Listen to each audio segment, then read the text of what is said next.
Fala galera, e aí, tudo certo? Tudo na paz? Bom, chegamos aqui ao Golang, né? E o framework Gin é uma linguagem bem interessante, né? Então é bem atualizada, bem nova, né? Para galera aí que vem de Delphi como eu, né? Trabalhou com PHP, Java, .NET, aí a galera encontra esse tipo de linguagem assim, né? Fica meio perdido como eu, né?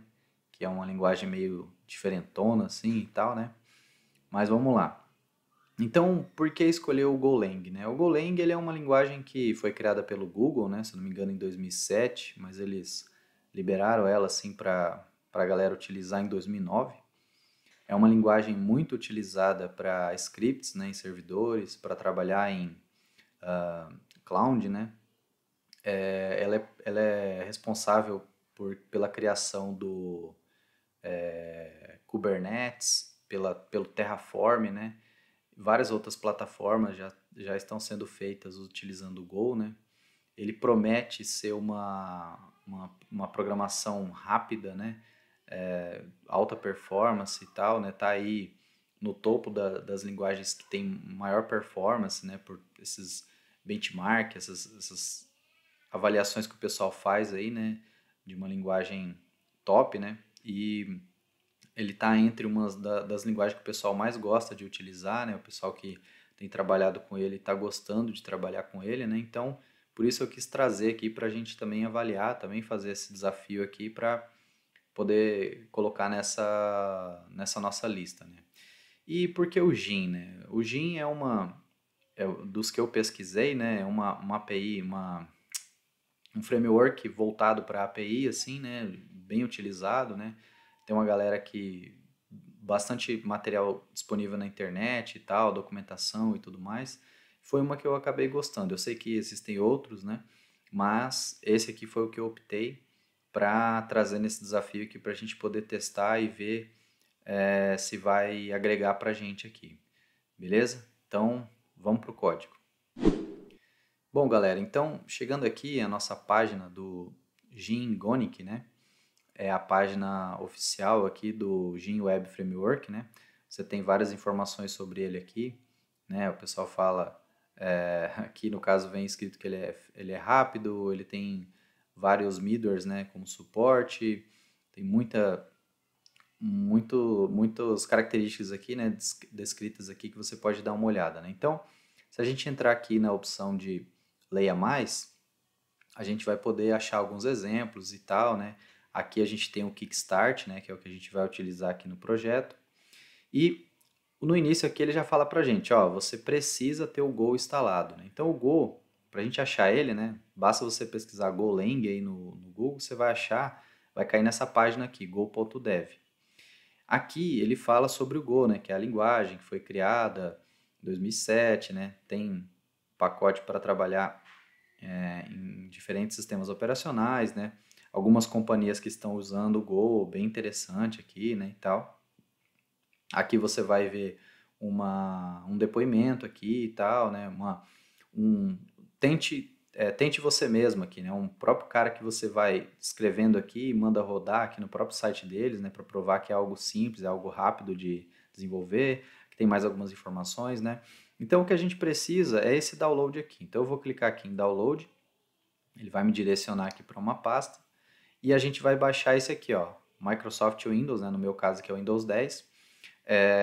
Aí você vai baixar e instalar. Eu já baixei, já instalei aqui no meu, né? Então, para a gente ver se o Go está instalado, né?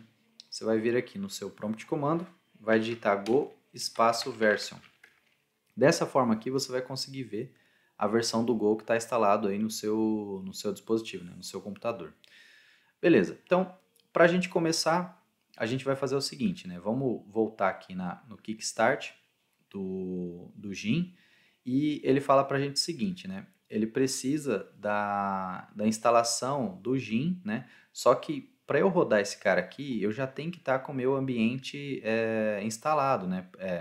Instalado e já inicializado, né? Então, qual que é o primeiro passo, né? O primeiro passo que vem na documentação, então se eu voltar aqui na pasta, na parte do Go aqui e vir aqui no Kick Start, né? se eu vir aqui no documentação, Getting Starter, né, ele tem aqui e fala para a gente sobre as opções, né? Então, qual que é a primeira parte aqui que ele fala? Ele fala que a gente tem que rodar esse Go Mod Init com o nome do nosso pacote, né? Então, o que eu vou fazer aqui no caso? Eu vou voltar aqui no meu prompt comando, vou vir aqui no meu disco D, vou entrar aqui na minha pasta nos meus projetos, na pasta de série APIs, né? E aqui eu vou criar uma pasta chamada Go, né? Com G maiúsculo. Dentro de Go, eu vou criar outra pasta chamada API underline Go, né? Dessa forma aqui, eu não vou colocar Gin, vou colocar API underline Go. Beleza.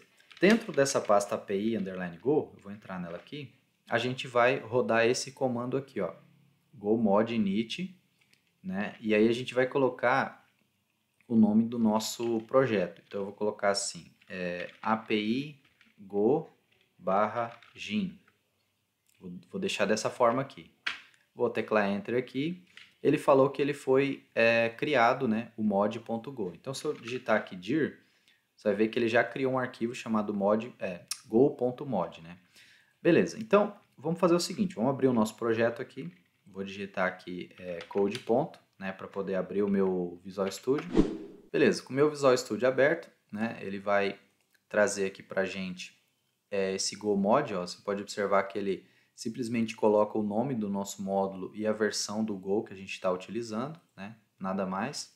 Então, o que ele fala para a gente aqui? Né? Voltando aqui no Get Start, ele fala o seguinte, você tem que criar um arquivo, né? O exemplo que ele dá aqui é hello.go, né? E copiar esse cara aqui. Então eu vou fazer o seguinte, eu não vou criar dessa forma, eu vou voltar aqui no Gin e vou verificar o que ele fala aqui para mim. Né? Aqui no caso, ele fala para eu criar um cara chamado example.go. Né? Eu vou colocar já como main.go. Por quê? Porque o main é o arquivo que, digamos assim, é o ponto de partida. Né? Quando a gente organiza o código, né, do pouco que eu pesquisei ainda, diz que a gente tem que organizar o código com o nome do pacote e tal, né, uma pasta e tudo mais, mas aqui eu vou só criar um arquivo mesmo, vou colocar um arquivo main.go. Né? Aqui dentro desse arquivo eu já copiei lá, então eu vou colar aqui dentro, né, já os dados aqui, vou salvar. Né? Dessa forma aqui, eu já tenho o meu arquivo, já tenho ele salvo, e aí, como eu já tenho o interpretador aqui do Go, ele fala para mim que ele não tem esse cara aqui, ó, ele não conseguiu importar esse cara, né, que é o Gin Gonic aqui no caso, né. Tem uma forma de fazer, mas eu vou seguir o que o manual faz aqui, fala aqui. Né? Então eu vou voltar aqui no manual, vou rolar aqui para cima e vou executar o comando que ele fala para mim aqui, ó. Então ele fala assim, ó, go get git gonic, né, no caso. Na verdade ele fala para usar esse aqui. Eu vou mandar instalar dessa forma, go install. Então eu vou copiar esse cara aqui, vou voltar aqui no meu prompt, né, tem que ser aqui na minha pasta paygo e vou colar aqui, né. Dessa forma aqui ele vai fazer a instalação para a gente de todas as dependências aqui e tal, né, que ele precisa.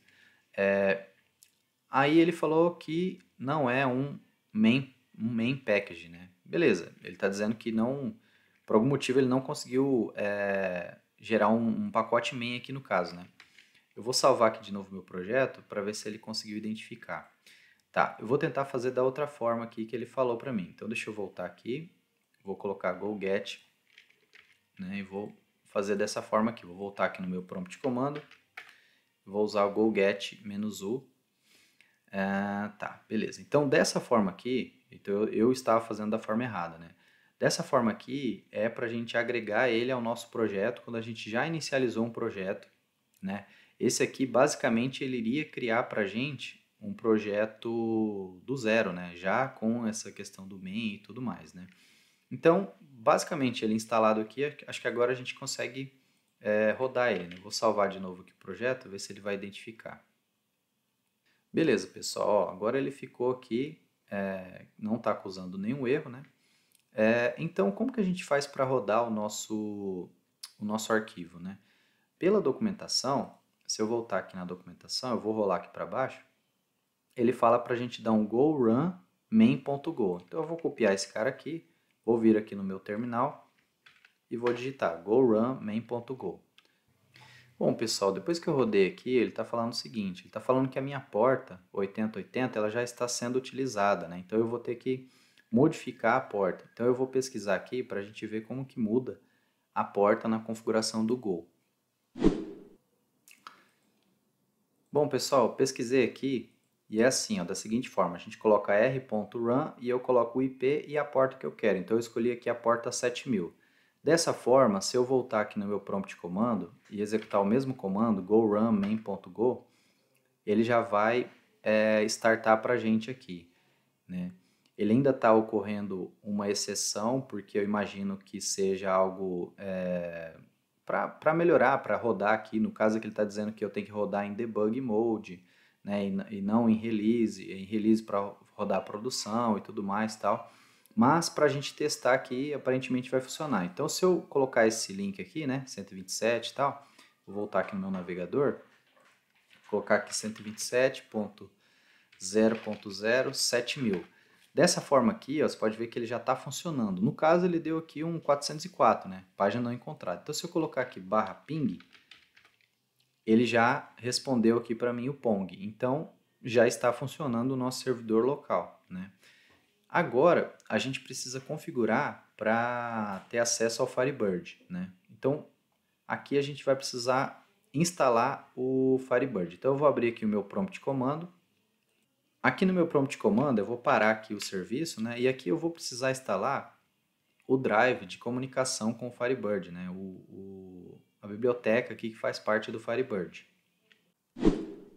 Então, galera, pesquisei aqui no Google, né? Firebird com Golang e eu caí nessa página aqui do Firebird, né? Uma página oficial. E aqui ele fala o seguinte: o drive do Firebird, para você instalar ele, você tem que fazer o seguinte, você tem que dar um go get e ele aponta para esse GitHub aqui, desse Nakagami Firebird SQL, né? Então, o que eu vou fazer aqui? Vou copiar esse código aqui, né? Vou voltar aqui no meu prompt comando, na minha pasta do sistema aqui, vou colar aqui os dados, né? Para ele poder trazer aqui para a gente e instalar o nosso Firebird SQL, né? Beleza, feito isso, eu já tenho aqui o pacote que precisa, né? Agora eu vou fazer o seguinte, vou voltar aqui no meu código fonte e a gente vai precisar fazer as mudanças necessárias aqui para adequar, né, esse drive, né? Então, a primeira coisa, aqui no import, a gente vai ter que abrir um parêntese, né? Como a gente vai adicionar mais coisas, né? Eu preciso abrir um parêntese aqui e eu preciso colocar aqui, né? Então, vamos lá. Primeiramente, eu vou precisar colocar aqui o nosso database /SQL, né? Esse aqui é um cara para poder trabalhar com banco de dados, né? Então é database /SQL e a gente vai colar aqui o nosso Firebird SQL dessa forma aqui. Então, o bacana do Go é que você coloca o link do GitHub diretamente para o pacote para ele poder fazer o uso dele aqui, né, no caso, né? Então, aqui a gente já tem ele instalado, ele já está importado, né? A gente só não está utilizando ainda. E aí, o que a gente vai fazer? Bom, eu vou fazer o seguinte, eu vou copiar essa rota aqui do ping, né? E vou jogar ela aqui para baixo. Fazendo isso, a gente já vai ter a nossa rota, que eu vou chamar ela de log-go, né? Que os outros eu chamei de log Python, log Delphi, né? Então eu vou colocar log-go, né? Aí, o que eu vou precisar fazer aqui? Bom, eu preciso fazer a conexão com o banco de dados. Então eu já deixei pronto aqui para agilizar o nosso trabalho. Então eu fiz o seguinte. Eu vou colar aqui, você já vai entender já. O Go, ele, diferentemente de outras linguagens, né, ele retorna dois retornos, né? Geralmente uma função em outras linguagens ela tem só um retorno. No Go é diferente. Ao mesmo momento que ele retorna o resultado da execução dessa função aqui no caso, né? Você já tem que retornar o erro, né? Diferente de outras linguagens onde você tem que tratar o try, except, try, catch, né? Dependendo da linguagem. Aqui você já recebe o erro, né? Então, se ocorrer um erro, ele já vai tratar aqui pra gente. Então, se o erro é diferente de nulo, ele vai dar um erro aqui, né? Erro ao conectar no Firebird, né? Aqui, essa instrução eu peguei da documentação, né? Então eu coloco aqui esses DBA, né, que é o usuário, a senha, o IP, barra o alias do banco de dados, e aqui é um ponto bem importante para quando a gente trabalha com Firebird, se não me engano, a partir do 3 ou até mesmo do 4, né? Que ele aumentou a questão da segurança. Então você tem que colocar esse parâmetro aqui, ó, alt plugin name legacy auth, né? Legacy auth aqui. Porque senão ele não vai funcionar, ele vai dar erro de conexão, vai dar vários problemas. Aqui ele já acusou que a variável está sendo declarada, mas não está sendo utilizada, né? Então, qual que é o próximo passo aqui no caso? O próximo passo é a gente fazer a execução da nossa query, né? Então eu vou dar uma quebra de linha aqui, né? Vou vir para a parte de baixo e eu vou copiar mais um código aqui que eu já separei, né? Esse código aqui, ele faz o seguinte, ele já utiliza o nosso banco de dados que foi aberta a conexão e ele monta uma query, né? E essa query também tem um retorno. Então, aqui eu dei o retorno de row, né? Que é como se fosse linha, né? E aqui erro, caso ocorra erro. E mais uma vez, caso ocorra o erro, ele já vai mostrar aqui pra gente, já vai retornar aqui o 404, né? Aí, e se não ocorrer erro, né? Então eu posso colocar um else, abrir e fechar parênteses, aí que vem para o nosso resultado que de fato vai ocorrer. Então primeiro a gente tratou as exceções e agora a gente vai tratar o que de fato vai acontecer. Então, antes eu vou fazer o seguinte, eu vou criar uma struct, né? Uma struct é como se fosse uma classe, né? Semelhante a uma classe, né? No Delphi, no PHP, né? Então aqui, ó, eu copiei aqui para a gente já agilizar, eu criei uma struct com o nome struct_log, né? Pelo fato dela estar com letra maiúscula, ela já é acessada de forma pública, né? Esse é o padrão do Golang, né? Se eu colocar ele com letra minúscula, ele fica privado. E o mesmo acontece para os campos. Então, se eu colocasse o ID minúsculo, eu não poderia usar ele fora daqui, ele seria privado, né? Então eu deixei ele já com letra maiúscula. Caso a gente leve esse código depois, né, reorganize ele, já vai ficar de uma forma adequada para utilizar em outro lugar, né? E aqui basicamente a gente vai fazer o seguinte, né? Então, se o row teve resultado, ele vai cair nesse else aqui, né? Então, o que eu vou fazer aqui no caso? Eu vou criar uma variável, né, do tipo, vou criar na verdade uma lista, né? Então, esse isStruct aqui, ele é uma lista desse tipo, né? Desse tipo de estrutura. Então, é uma lista que contém ID e texto. Eu não disse o tamanho da lista, eu só instanciei aqui. E o data simplesmente reflete essa lista, né? Então, eu criei duas variáveis, uma como lista e outra como o objeto dessa lista, que no caso é uma struct, né? Beleza. Agora a gente vai fazer um for que vai percorrer todas as linhas, né? Então o for vai ficar aqui abaixo. Eu colei aqui, né? Eu colei esse bloco aqui. Então ele vai fazer o seguinte: ele vai avançar para a próxima linha, né? E ele vai escanear, né? Essa forma de escanear aqui, vai passar o ID e o texto, né? E ele vai, se ocorrer algum erro, ele vai jogar para essa variável de erro, né? Então aqui eu já coloquei para ele mostrar aqui os erros para a gente, caso ocorra. Se não, ele faz o seguinte: ele instancia esse camarada aqui, passando, atribuindo a data e o texto já envolvendo esse struct log, né, no tipo, né? Então ele já cria esse cara, que ele já é uma estrutura que tem o ID e o texto, e já passa os campos que ele retornou desse cara aqui, desse data, né? E aí, se tudo der certo, ele vai dar um append na nossa lista. Então aqui ele está passando a lista e passando um novo dado e append, né? Então essa forma é uma forma dele fazer a iteração e poder ir adicionando os dados aqui para a gente. Bom, depois disso, o que eu preciso fazer? Eu preciso retornar que houve a minha estrutura, né? Então, logo abaixo aqui do else, né? Eu vou fazer o seguinte, né? Se deu certo aqui, eu vou retornar o meu erro 200, o meu erro não, a minha mensagem, né, 200 e os meus dados em formato JSON, né? Essa é a forma que ele retorna aqui, né? Beleza, depois de tudo isso aqui, eu vou fazer o seguinte, né? Eu vou aqui embaixo, depois de tudo, eu vou fazer o seguinte, eu vou fechar a conexão com o banco, né? Então é interessante a gente fechar a conexão com o banco. Então eu estou dando um db close e estou dando um return aqui que é para ele para ele parar a execução, né? Então, se tudo deu certo, ele já vai funcionar. Deixa eu só confirmar aqui. Deixa eu ver, ele está falando que... Ah, tá, ele acabou colocando que não está usando o... Ele acabou apagando, né? Porque quando salva, ele meio que faz uma limpeza, né? Então eu vou ter que copiar novamente aqui o Firebird SQL, né? Deixa eu copiar aqui novamente, porque de certa forma ele apagou daqui de cima, porque ele entendeu que não estava utilizando, né? Agora, acho que se eu salvar aqui, ele já vai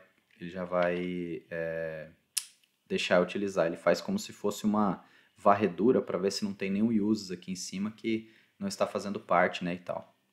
Bom, então, aparentemente deu certo, né? Ele voltou aqui a ficar ok, né? Então, se eu executar aqui, né, eu vou voltar aqui no meu prompt e vou digitar aqui go run main.go e vou executar. Então, localmente aqui para mim, ele vai ter que funcionar, né? Então, agora ele abriu aqui, né? 127 e tal, porta 7000. Se eu abrir aqui então, ó, você observa que já está aberto aqui, né? Então, vou confirmar, beleza, e vou colocar agora log go, né? Dessa forma aqui. Vamos ver se deu certo. Ele está fazendo a requisição. Bom, aqui ele diz o seguinte, que ele não conseguiu estabelecer a conexão, né? Provavelmente é porque o Firebird está parado, né? Então eu vou voltar aqui, vou abrir uma nova aba, vou abrir aqui o meu WSL, né? Que o Linux ele está parado, né? Eu digitei errado, Debian. Aí ele vai inicializar aqui o meu servidor. Assim que ele inicializar o meu servidor, eu já vou fazer o start do Apache, né? Então eu vou colocar sudo service, Apache não, falei errado. Não é o Apache, é o Firebird. Service Firebird start. Aí ele pede o usuário, a senha do usuário, beleza. Então se eu der um F5 aqui, provavelmente vai funcionar, vamos ver. Aí beleza, já deu certo. Ó. Então ele já trouxe aqui pra gente. Deixa eu só verificar o que está acontecendo, que parece que ele está retornando várias listas aqui, né? Que na verdade não é dessa forma. Deixa eu verificar o que ficou errado aqui. Vamos voltar aqui. Então, ó, aqui é o seguinte, ó, eu deixei o retorno do meu JSON dentro do for. Então, dessa forma aqui está correta, né? Eu vou ter que remover ele daqui e jogar ele para fora do for, porque ele não pode ficar dentro desse for, né? Então, vamos ver, eu vou salvar aqui de novo. Vou parar a execução, né, que está aqui nesse outro prompt. Vou parar a execução, vou rodar novamente. E aí a gente já vai conseguir testar, né? Vamos esperar ele startar aqui o nosso servidor. Tá carregando, beleza. Vou voltar aqui no navegador. Ah, agora sim, ó. Agora ele já montou de forma estruturada aqui. Bom, galera, então é isso. A gente já conseguiu fazer o Go funcionar aqui no Windows. Já conseguimos fazer a conexão com o Firebird, né? Então no próximo vídeo a gente vai fazer o deploy dele no Linux. Você vai ver que é bem fácil. A gente simplesmente tem que gerar um executável, apontar para qual é o sistema operacional e qual a arquitetura desse sistema, e ele vai gerar para a gente um binário, a gente vai executar esse binário, já vai estar funcionando de uma forma bem tranquila, bem fácil de fazer. Beleza? Então, te vejo no próximo vídeo. Valeu, até mais.